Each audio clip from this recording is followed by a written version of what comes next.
What's up, everybody? How's it going, Echo? Man, it's great to be here with you all today. I want to welcome all of our campuses. Those of you who are joining us online, it's great to have you with us today. We are in week 4 of a series called Relationship Refresh. And you know, one of the things I've loved about this series so far, I don't know about y'all, but I've been hearing so many stories of people having conversations about the topics we've been discussing, which I think is actually, one, incredible that we should be talking about it. Somebody was just telling me last week about in their home, they were talking about the application of their words and different things and how that applies to them in their relationships. And so these topics are actually so important because, you know, there's actually a real truth. There's a real truth for all of us about relationships, right? And it's that we're made for relationships. We are made for relationships. You ever notice how crazy you feel when you get lonely? How like when nobody's around? You remember this in like high school when you'd be like, nobody is answering me? Like we had AOL Instant Messenger in college. We were talking about this earlier. I was Hibiske 2000, you know, and you're like just hitting it up, man, aim. But you know, we long for relationships. My wife, Kendall, and I right now, we're watching this show. It's called Alone. Maybe some of you at some of our campuses, you've seen this. It's on the History Channel. Basically, it's a competition. They take like 10 people. They send them out in the wilderness. You can take like 10 things. They isolate you so you're by yourself alone. That's the show, Alone. And the one who lasts the longest, they can survive and last the longest, wins like $500,000. But what's amazing is you see people, they gotta like battle like starvation and build shelters. I mean, they're out there doing all this stuff. But the impact of being isolated away from people start to go bonkers almost. Like you remember Castaway, like when he's talking to like Wilson, the volleyball, they start talking to this camera and they're like, this is my Wilson, you know? And like they start talking about all kinds of, I'm going back, I'm changing everything. I realize how important people are to me. Like I love my loved ones. One guy's just like, I just want a hug. Like I'd give anything for a hug right now. And you know, sometimes in life it's just like, I just want a hug. I just need people. Because we were made for relationships. And that's why this series is so impactful and important and why we want to know more about it. And we're not just made for relationships, or we just don't want relationships. We want healthy relationships, really, at the end of the day. That's what we want. And so we've been talking and building this series around this refresh cycle. And during this series, we started out talking about our perspective in relationships. And then we started talking about our responses in week 2. Last week, we talked about words. This week, we're actually going to be talking about habits in our relationships, what's helping us or hindering us from having health and refreshment. And next week, you're not going to want to miss the close of this series because we're talking about commitment. Now, commitment really is the glue that holds this whole cycle together. And some of you may even be asking the question, should I stay in this? When do I go? What do I do? And that's what we're going to be talking about next week. So don't miss the close of the series next week because it's all going to come in together when we talk about commitment. Now, today as we jump into this idea of habits, each of us have habits in our life. And we do these habits every single day. And oftentimes we do these habits in our life and in our relationships and we're not even thinking about them. We're just on autopilot. We're just moving through life. But our habits have a real power in our life and in our relationships to direct them. Now you remember taking philosophy maybe in college or something like that. You know, you about died in the class of boredom. Sorry for like the 4 of you who liked it. But there's a guy named Aristotle. And Aristotle has this so deep quote. He actually says about habits, we are what we repeatedly do. It just sounds deeper when you put his name on the bottom of it, you know, like it hits harder. Listen to what John Maxwell, he's the leadership guru, maybe you've seen some of his writings. Listen to what he says about our days. He says, you will never change your life until you change something you do daily. The secret of your success is found in your daily routine.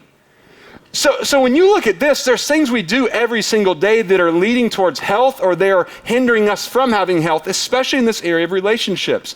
So every single day, you're doing something that's either helping you or hurting you. And the question that we have to ask with our relationships is, what habits do I have in my relationships? And every day, are they moving me towards a place that I really want to be that has health? And when we think about habits and continue to look at these, I think that it's important to understand that our habits are not something that we can neglect or allow to develop by default. They are something for us to cultivate. something for us to intentionally institute into our lives and our relationships. They're not there to be confining. They're not there to be restrictive or legalistic. Our habits are there in order to bring life, because the right habits are life-giving. They're liberating. They're leading towards health when we get those habits in our life. And I love this perspective when we think about the right habits over time, because if we do the right thing consistently, it's going to come on the screen. Back it up. Oh, watch out. If we do the right thing consistently, for the right amount of time, you will get the right results.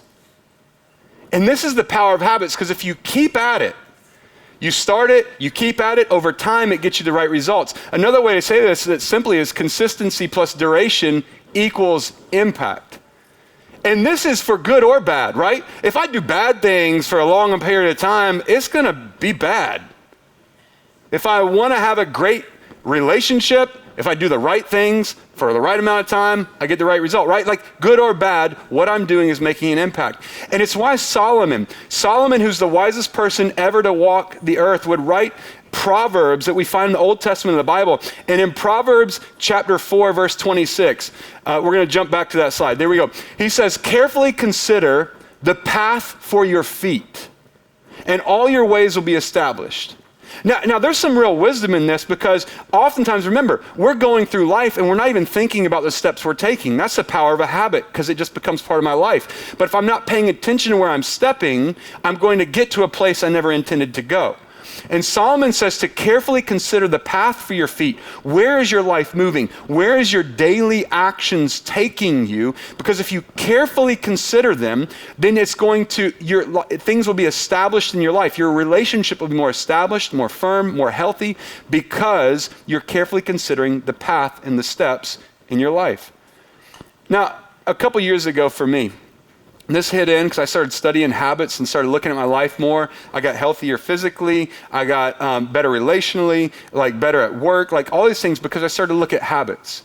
But here's the thing that I've noticed. A couple years later, removed a couple of the habits that helped me in that point. They're a little more wobbly right now than they were then.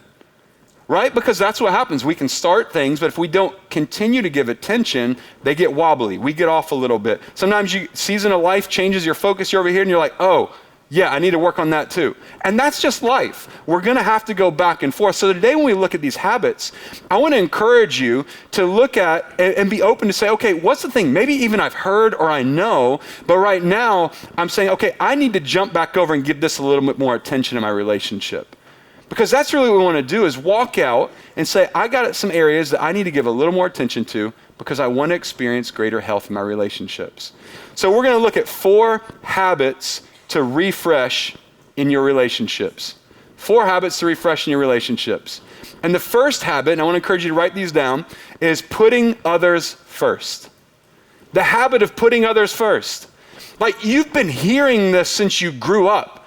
Your mom, how many times you have that conversation where she was like, do to others what you want done to you?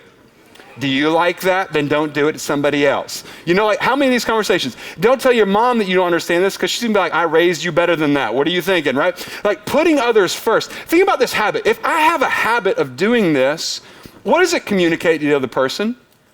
What greater thing communicates I love and I care about you than I'm willing to put you first? I will give you the last cookie. I will let you go through the door. If you've got something that you need to do, I can help with that. Like, when we begin to do this, and then in a relationship when both parties are doing this together, it changes the dynamic and the culture of the relationship. I'm not thinking about this right now. I've been thinking about this all week. Like, in my current state of life in our home, we are parenting smaller kids, and thank Jesus they're all potty trained. Come on. If you are a parent, you know what a big deal that is. We just did a trip this summer. We didn't take diapers. We didn't take a stroller. It was like a whole nother level of living. Let me tell you something. It was amazing. But sometimes they still need a little help with the number 2, if you know what I mean. And this is how it works out, right? I'm sitting somewhere else in the house, and from the bathroom you hear this, Mama! And you know that's the poop call. right? Like I need help getting wiped. And in that moment, because some of y'all are judging, but some of you have done this. In that moment, there are 3 decisions that you can make.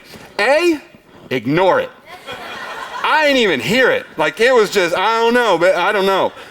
B, I can go like, you know what? I'm gonna go serve my kid. I'm gonna help my wife. I'm gonna go in here and do this poop call wipe. Like I'm gonna go do this. C, just be like, they're calling you. It's your kid. Like, you need to go get him. And real life, like this week, I thought about that. Every time I heard that call, I was like, all right, I'm gonna honor my wife. I can stop right now what I'm doing. I'm gonna go, I don't wanna say wipe that butt, but it's coming out. So, anyways, here we go. So anyways, you're going to put other people first. And even like in marriage this week, there was a couple things where Kendall, I could tell this week, she needed me to put aside some things I wanted to get done at the house in order to help her with some things. And it wasn't like a big deal, but I'm willing to able to say, yeah, I can do that because she does the same thing for me. And there's this awesome picture of this principle that Paul writes about in Philippians chapter 2. When Paul says in Philippians 2 verse 3, he says, don't be selfish. Now, isn't that normal? Isn't that the normal reaction for us? Is to be selfish? Like, I want, what do I get? This is for me. I look out for me. Like, that's the normal, natural reaction, even from childhood to adults. But he says, don't be selfish. Don't do normal. Don't try to impress others. Be humble, thinking of others as better than yourselves. Now, I just want to stop right here, because if you just did this last part in your meetings this week and in your interactions with people, just think of people as better than yourself, that'll change the dynamic of your relationship because it's changing how you view the other person. Then he goes on in verse 4. He says, don't look out only for your own interests, but take an interest in others too. And here's this real powerful picture. I think if we come into relationships and both people have a habit of putting others first, what happens is we actually begin this cross support. I'm supporting you, you're supporting me, and now we have greater health in our relationship. But so often we go, I gotta look out for me because nobody else is, and the relationship begins to be pulled apart because nobody's looking out for each other. And the habit of putting others first brings health in. It shapes a culture. It brings a dynamic of saying we want to look out for the interests of others. We love each other, we care for each other, and we're gonna show it by putting others first. So here's a challenge this week. This week, in your interactions, wherever you're at, with the people you love, with your friends, ask this question: how can I intentionally be aware to put this person first? Where am I holding back in my selfishness, but I need to put them first? So the first habit is putting others first. The second habit that we can refresh in our relationships is clearing relational conflict quickly. Clearing relational conflict quickly. Now, some of you at our campuses, you are an avoider, and you're like sinking in your chair right now, and there's this feeling like, I'm gonna throw up, all right? Some of you, you have issues, and you're like, finally, let's go, I'm ready to fight. That's a whole nother message series. Pastor Andy is starting a counseling group for you. It's all gonna be good. You're gonna be able to make it. So here's the deal. When we talk about this, when you take two people and you put them together doing anything, what happens? Conflict. We're gonna fight. We're gonna make each other mad. You breathe weird, right? Like you start to notice stuff. And it builds up. Relational conflict happens when you take two people and you put them together. But a lot of us, we adopt this habit. It's the sweep it habit. It's the stuff it habit. You know what I'm talking about? You got a pile of mess underneath the rug in your life that's so big because you just keep sweeping it underneath there. You got stuff so far down, it's like, you're like, I'm about to throw it up because it's like, I'm pushing it down so much. And then what happens is something small happens. Somebody just forgets something, an accident, and you just vomit this stuff everywhere on somebody. Because it's unhealthy to carry this all around, this baggage that's there, and it's driving wedges in our relationships. I mean, check out what Paul says. Again, we're going to look at Paul's writing in Ephesians chapter 4. He says, and don't sin by letting anger control you. And don't let the sun go down while you are still angry, for anger gives a foothold to the devil. Now, one of the things I love about this verse right here is when you look at it, Paul time bounds it almost. He's like, listen, don't let the sun go down on your mess. It's like a time-bound point. Like every day, clear it. Deal with it. Make sure you're staying healthy. We're going to deal with it, and don't let the sun go down while you're angry. And he says this, because anger gives a foothold to the devil. You know what conflict does that's unresolved and undealt with? One, it gives you a lot of personal mess to carry around. Two, it drives a wedge and a divide in the relationship. And in some of our most important relationships, especially in our covenantal relationships where there's like a marriage, if we are not dealing with it, we are getting a wedge that's driving apart our most important relationships. And it even is giving the devil a foothold, a wedge, a divide in between us. And there's an importance in clearing this stuff quickly and moving on with it. Because Paul's going to go on later in this chapter and he says, get rid of all bitterness, rage, anger, harsh words, and slander. You know, the stuff that you've been carrying and is coming out inside or all around. He says, as well as all types of evil behavior. So get rid of these old habits in your relationships. And then he says, put on some new habits right here. Instead, y'all, you guys are awesome. Be kind to each other, tenderhearted, forgiving one another, just as God through Christ has forgiven you. Do you see like the old and the new habits, like the change he's saying to take right here in our relationships? So when we begin to clear it, we're going to be kind because we're going to put others first. We're going to do that. We're going to forgive just as we've been forgiven. Forgiven people forgive people. If we are experiencing Jesus' forgiveness, then we should pass it on, forgive others, clear the relationships. And this is so powerful for us. My wife and I, when we started off our marriage early on, we decided to say, hey, let's take some of these verses to heart. If we have relational conflict, we're going to be at peace before we go to sleep. So we are going to deal with it. If the lights got to come back on or whatever happens, we're going to deal with it. With friendships that I have, like I even love like some of the friendships on our staff here, like that I've got, like we deal with it. If it happens, we're going to talk about it. We've established that on the front end of the relationship. When things happen, we're going to talk about it and we're going to be willing to listen to that person. With our kids, if we mess up with them, like I had a talk last night with one of my kids. You know, it's bedtime, we're going to bed, and we're like, hey, let's debrief this situation that happened. And even as a parent, I'm willing to say, hey, I'm sorry that I lost my temper. Will you forgive me? Or I'm sorry I did this. Will you forgive me for that? And we want to teach our kids, even at a young age, that clearing relational conflict quickly is healthy. It brings life into the relationship. So listen, the challenge for you on this habit is, one, who's the person you need to talk to this week? Who's the person you need to go to and just say, hey, when this happened, I've been carrying this. It made me feel like this. I forgive you. I don't think you meant this. Or what? Like, what's the conversation you need to have this week? And number two, this is for you personally. How do you need to change how you respond to people when they come to you about something that you did? Because the natural response is to deflect, to try and put it back on them, to blame others, to blame some situation. Like that's our natural, because we're insecure. We're prideful. We don't want to deal with it. But how can you change your demeanor to say, no, I want to clear it, and I'm sorry, I can totally see how you feel that way. I own it. Here was my intention. And own it and move on. Clear relational conflict quickly. Now the third habit we want to talk about today is speaking words of honor. Speaking words of honor. Last week, Pastor Andy did a great message on words, the power of words in our lives, the power to create, all these things that you see, just the power of what we say in life and in our relationships. And I want to encourage you to go back and check out that message if you didn't hear it. But in this habit of speaking words of honor, so often in our relationships, we pick up some bad speaking habits. Have you ever seen this scenario play out where a group of people are together and all of a sudden it's like, yeah, well, my husband this, or my wife that, or you don't know about my kids, or my parents are more stupid than yours, or Brad's a moron. Let me tell you what Brad did. Have you ever noticed these conversations, how these happen? And the problem that comes in when we begin to talk like this is that the way that we speak about people will shape the way we view them. So the way that you're speaking about those that you say you love is shaping how you view them. Are you complaining about them? Can they never do anything right? Are they always the problem? Because you know what? You're going to start to view them that way. But if you say, you know what? No, there's good things. They're caring, they're loving, they're that. Man, my wife supports me. Like these things, it shapes the way you view them. See, the words and the way that you speak about people will shape the way that we view them. And the Apostle Paul, again, he writes in Ephesians chapter 4, verse 29, it says, don't use foul or abusive language.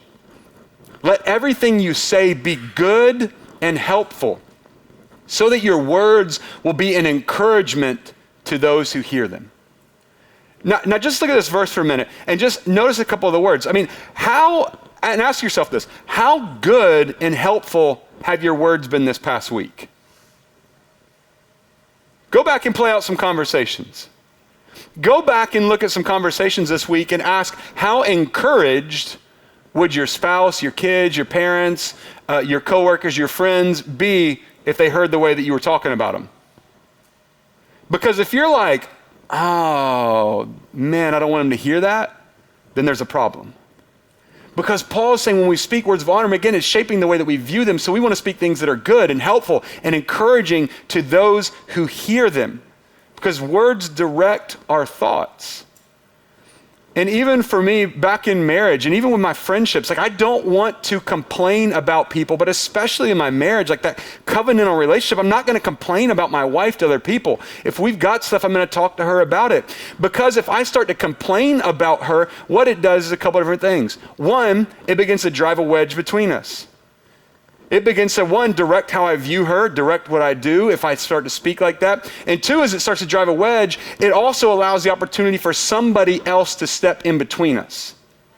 Because what happens is when we start to complain about somebody like our spouse, we start to complain about them to other people, and it gives somebody an opportunity, especially for an inappropriate relationship to form, when they start to say, yeah, I can't believe they did that. Oh, really? That's dumb. And they start stepping right up in between us. And that's where all kinds of marriage crap starts to happen when people have affairs and their marriage falls apart because they let somebody else get in between it because they couldn't control their mouth.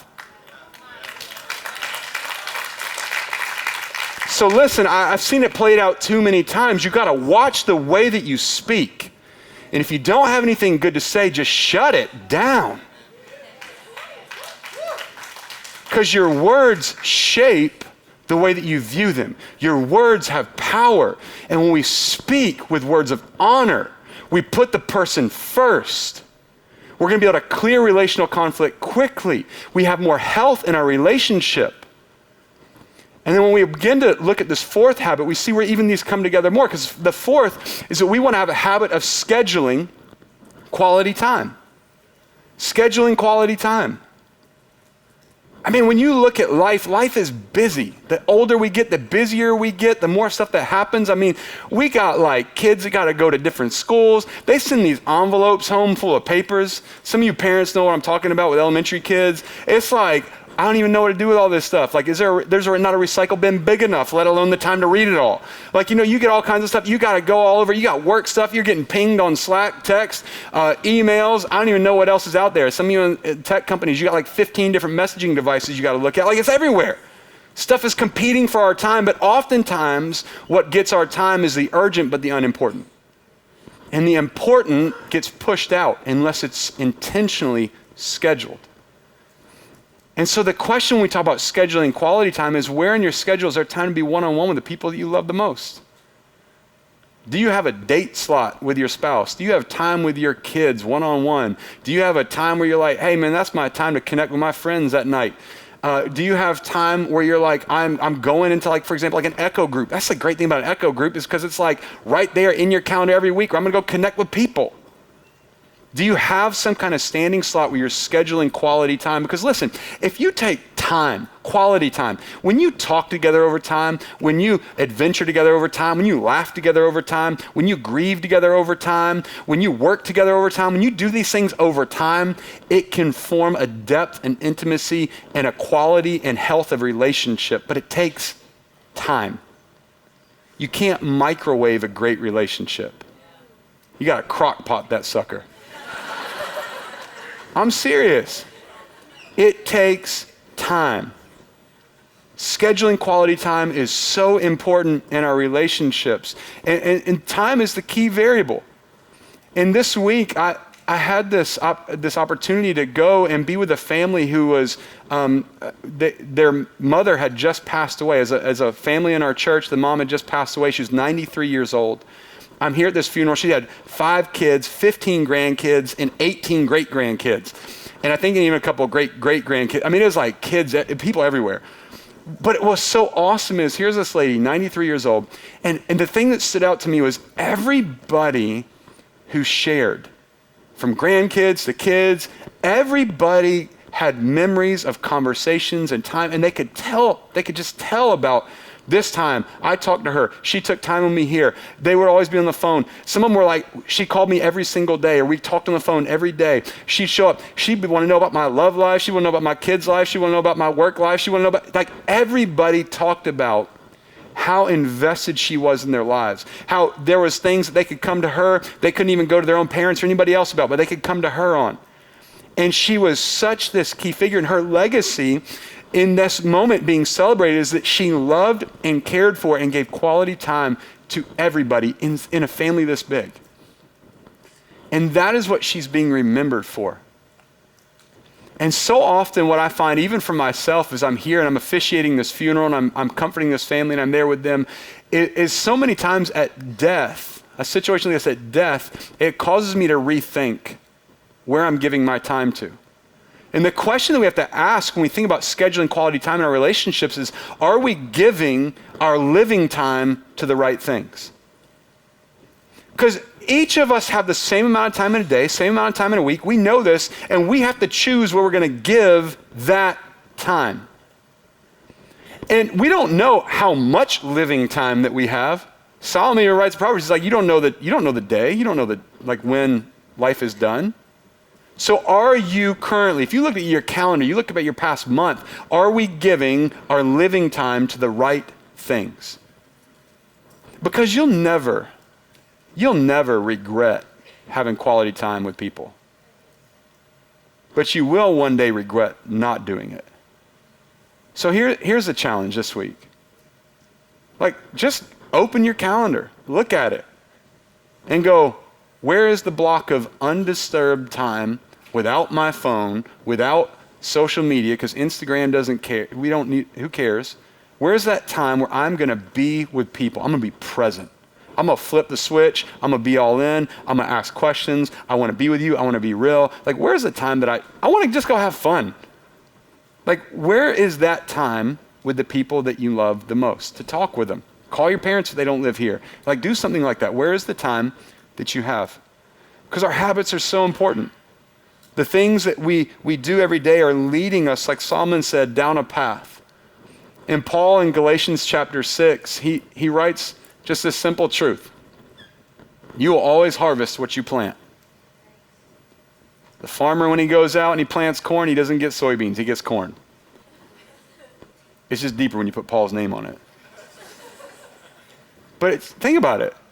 You are planting things in your life. Your habits, your daily routine, your daily choices every day are putting things in your life. And every day we make choices, and then your choices will make you. And the question is, when they make you, is what will you harvest? And we have an opportunity. We have an opportunity to come back and refocus on some of the habits that we're forming, the conversations that are happening in our relationships, so that we can harvest greater health, greater peace, greater joy, greater love, right there in our most important relationships. And you know where this really starts? Is it starts with our relationship with God. Because we can go out and try to do all these other things to fix all of our relationships. We feel like we broke and we messed up. We got to go this. But we really, on the inside, we need God to refresh us. We need to change Him to change some things in us. And God is the God of second chances. He's the God of grace. He's the God who says, you know what? I know how screwed up you really are more than anybody else, and I got grace for it. I know you broke your relationship, but I got grace for it. I know you feel all alone and like you can't do it, but I got grace for it. And if we take these same habits and we just say, God, I want to establish some habits to connect with you. I mean, think about it. If you just took the same things we just talked about and you said, okay, I'm going to put God first. All right, God, just like I'm putting others first, I'm going to put you first. Then I'm going to keep clear in my relationship. So I'm going to clear your sin in confession. 1 John 1:9 says that if we confess our sins, he is faithful and just to forgive us and cleanse us from all wickedness. God is willing to forgive if we just confess to him.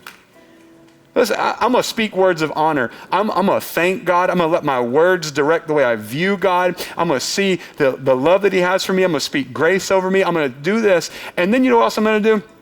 I'm going to schedule some quality time.